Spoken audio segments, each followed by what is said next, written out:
You're listening to This Week in America with Rick Bratton. Welcome back, everybody. This Week in America, licensed clinical psychotherapist Dr. LeslieBeth Wish gained international prominence for groundbreaking research about women's hidden obstacles to career development and the power of intuition. A best-selling self-help author, her books are Smart Relationships and Love Adventures of Almost Smart Cookie. Honored for her pioneering work in love, career, happiness, and success, Dr. Wish has been named by the National Association of Social Workers on their list of the 50 who have contributed to the profession.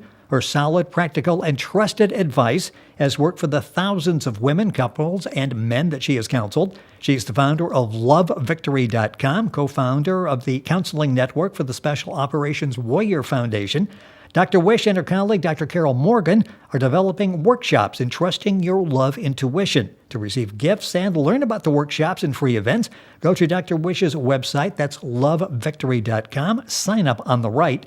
And joining us on today's This Week in America once again is Dr. LeslieBeth Wish. And today we're talking about the intuitive traveler, love and cruising, keeping the spark alive by choosing your cruise wisely, and how to manage expectations for your romantic getaway. Dr. Wish, welcome back to the program. Always a pleasure. Thank you so much for having me. And this is one of my favorite topics, anything to do with traveling, and most especially cruising. Yeah, you mentioned that as we wrapped up one of the programs, how you've been on cruises. In fact, it's been a couple of weeks and you're ready to go back on another cruise. It's like you plan these well in advance, and it's like, this would make an interesting topic. Let's talk about that. For some people, cruising is just something that's sort of unattainable. What are some of the misconceptions about cruising? Why people decide not to go on a cruise? Well, let me show you my handy cruise ship that we're going to be talking about. And for those of you who are not able to see, I'm holding up a paper model. It's really cool. You know, the kind of models where you put tab A into tab B and that kind of thing. Exactly. I had a friend help me construct this because I'm hopeless with that. But just keep in your mind, visualize a big cruise ship. So for those of you who are only on radio listening, just kind of keep that image in mind. It's the only prop I have today, so you don't have to imagine anything else. So let me answer your question. What are some of the misconceptions? Well, some of the main ones are that you'll get claustrophobic, that the cabins are too small, that the hallways are too narrow. Those are the most common ones I've heard. And related to that is the feeling that you don't see land all the time. And some people feel very frightened. They have images of the movie Titanic that land is so far away. And that can be very scary for some people. So if your anxiety is very high in those areas, then maybe cruising isn't for you. But maybe you could also try one of those 2 or 3 day short cruises that go out of various ports that might be near you, so you'll have a chance to try the ship out and what cruising is like. Because cruising is very safe, despite that catastrophe where that ship turned over. But that was really human error. That wasn't, cruise ship error. So keep that in mind. The other reason is that, and I'm going to use myself as an example, I had a total misconception as to what a cruise was like. Totally wrong. I mean, I was I'm serious. I was stupid. I watched reruns, caught reruns once in a while of The Love Boat. And I would hear the captain coming on or the cruise director coming on, the public announcement speaker saying things such as, at 11 o'clock, there's a shuffleboard tournament. And I thought, oh no, this is going to be just like camp. Exactly. I thought, I don't like being regimented like that. I hated camp. 3 o'clock was this, at 4 o'clock was that. So I didn't want to go on a cruise because that's what I thought it was. But it isn't like that. You've got freedom to do all kinds of things, including nothing. Well, and they design them obviously that way, and they've learned over the years. I can remember the first couple of cruises that we took, you were like in the second seating. That meant that you had assigned seats and you would go in there every day and had to eat at that particular time. And now I understand you basically go and come whenever you want and eat whenever you want. So that's not even regimented like it used to be. Exactly. And even if your cruise ship says that there are two seatings for dinner, you can go to the person at that front desk in front of the dining room and say, look, both times are kind of off for us. What if we come every night at 7 o'clock or 7:15 or quarter to 7? You can do that now. So you do have control over your fun. A second ago, you held up this big boat, and some would look at that and go, that is really big. There are thousands of people. This is really going to be fun. And others would look at that and go, wow, do I really want to travel with 6,000 other people out on the water? Talk about how we should go about deciding the size of the ship that we're on. Great question, because I am asked so many times, what's the best cruise line or what's your favorite cruise line? And my answer is always, it depends who's going and what you want. So let's think about the big cruise ships. The benefit of those, usually, not always, but most often, is that they're very, very large and you have more chances to be really midship so that you're not too close to the beginning or the end of the ship. Okay, very Okay. important, because think of um, think of being in your car and water and raining and coming and it hits the front end of your car first, your hood, right? So think of the hood of the ship. I mean, they go by different names, but the bow, and that is the one that's going to receive the most motion. So if you are prone to seasickness, you want to be in the middle of a ship. But if your ship is real tiny, well, then the middle gets shrunk a little bit. So there isn't much of middle to a smaller ship. So if you are very prone to seasickness, think of a slightly larger ship. It doesn't have to be as big as the one I'm holding up. Secondly, think about who's going. Are young kids going, teenagers going? Usually the larger ships have more family activities. So it's very important to determine, who's part of the group that is going on this cruise. So those are the key things to think about. And then finally, and also equally as important, is how much do you want to spend? The rule of thumb is the smaller the ship, the more expensive it is, which is, think about it. It means that they have less crew, less cabins, very, very appealing to some people, but they're more expensive because there's less revenue forms for them Right. to make money on all the cabins. So the smaller the ship, usually the more expensive. Not always. There are some midships that are like 1,200 people, 900 people, and that's sort of like a little sweet spot. But again, it depends who's going. You want to take a look to see if there's a rock climbing wall or ice skating or wave runners. That might be better for families. So think very carefully about who's going. Dr. LeslieBeth Wish, our guest on the program. We're talking about love, the intuitive traveler. We'll get to the love aspect of that here, the expectations in a second. The website for Dr. Wish is lovevictory.com.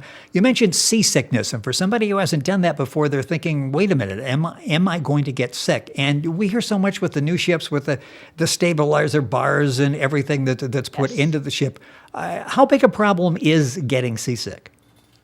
Well, it can ruin your trip if you're super prone to it. Well, yeah, But if you're there- one that's going to get seasick, it's a big problem, I guess. But Yes. does it happen as often as people might think that are not accustomed to cruising?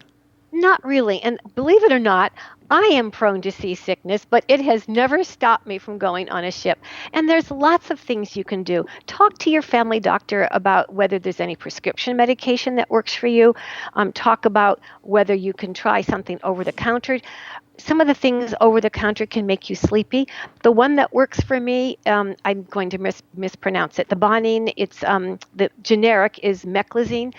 And if you take according to your body size, I mean, I'm 5'2", 102 pounds, so I take half a pill if I need it, but it really does work. And if you do get seasick on a voyage, again, get to that middle of the ship. That is the place to go. And I remember the first cruise, I did not have a problem cruising. I had a problem getting back on land, and I was shaky. I was sort of going back and forth with the rhythm of the ocean, and it was strange. Right. I want to talk about the love aspect of it and the rekindling the spark, that type of thing. But it's interesting on price. For many people, they hear inclusive, and then they find out, well, I really need to be careful because not everything is included. Explain how that works, and sort of like you're better off finding out now what everything is going to cost you, as opposed to when you leave and suddenly you find out you've got a $812 bar bill that you didn't think you had. Exactly. And that's why we're talking about intuitive traveling. The aspect of being intuitive is that you have the answer in you, but when someone points it out to you, your reaction is, "Oh gosh, why didn't I think of that?" Exactly. So do your homework ahead of time. Read the brochures and make a phone call to your travel agent or to the cruise and ask for specific. There I go again. Specifics, all right? I started to say Pacific, which I got cruising on the mind, right? So get all those details because you want to know, are my beverages included? Does that include alcohol? What about the internet? What about tipping? Those are the main things that people are concerned about, and you should know the answers to those before you go. And you hear them talk about all the excursions, and they all sound great. And if you were a novice, you might think all of those or most of those are included because I'm on the all-inclusive cruise. Not necessarily true, is it?